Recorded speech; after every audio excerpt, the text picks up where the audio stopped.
সাম্রাজ্যে সীমানা ছাড়িয়ে ছাপিয়ে অন্য কোন জগতে গ্রহে তোমরা যেতে চাও তাহলে পারলে যাও। আল্লাহ বলেন লা তানফুযুনা ইল্লা বিসুলতান। আমার সাম্রাজ্যের সীমারেখা ভেদ করে তোমাদের যাওয়া আর কোন জায়গা নাই। এরপরে আল্লাহ বলেন ওয়া তাকুনুল জিবালু কালইহনিল মানফুস। ইসরাফিল আলাইহিস সালাম যখন নাকি সিংহায় ফুৎকার দিবেন, কষ্ট হয়নি আপনাদের? বয়ান চলবে?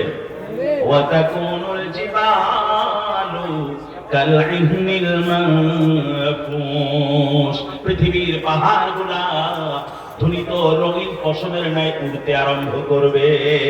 বাংলাদেশের পঞ্চগড় থেকেও কাঞ্চনজঙ্ঘা দেখা যায়, বিশাল পাহাড়, এভারেস্ট, আরো কত কত পাহাড় আল্লাহ বিভিন্ন জায়গায় স্থাপন করেছে। এই পাহাড়গুলা ইসরাফিল আলাইহিস সালামের সিংহায় ফুৎকারের পরে ধ্বনিত তুলা, আপনারা তুলা দেখেছেন? তুলা যখন ধ্বনিত করা হয়, তুলা আকাশে উড়ে না, শূন্য বাতাসে এমন করে উড়ে বেড়ায়, সেই করে তো পাহাড়গুলা ধরিত রঙিন পশমের ন্যায় উঠতে থাকে। কি পরিমাণ বিভীষিকা চিন্তা করা যায়।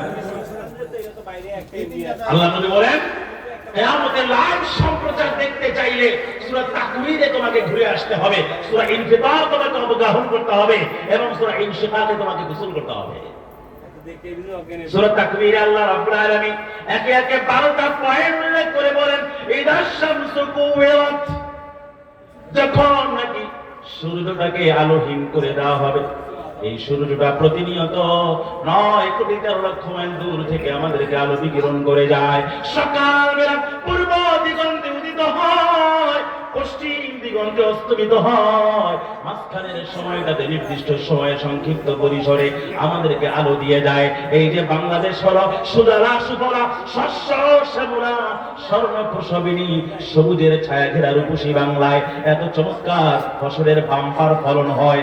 একটু আওয়াজ দিয়া বলেন না, ফসলের বাম্পার ফলনের জন্য, উৎপাদনের জন্য সূর্যের আলোর দরকার আছে না নাই?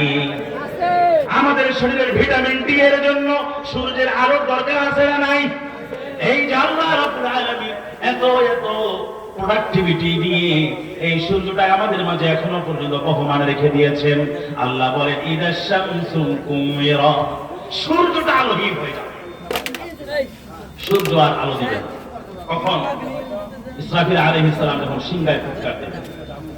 ওয়া নুফিখা ফিস সূর فصعق ما في السماوات ومن في الأرض إلا من شاء الله ثم نفخ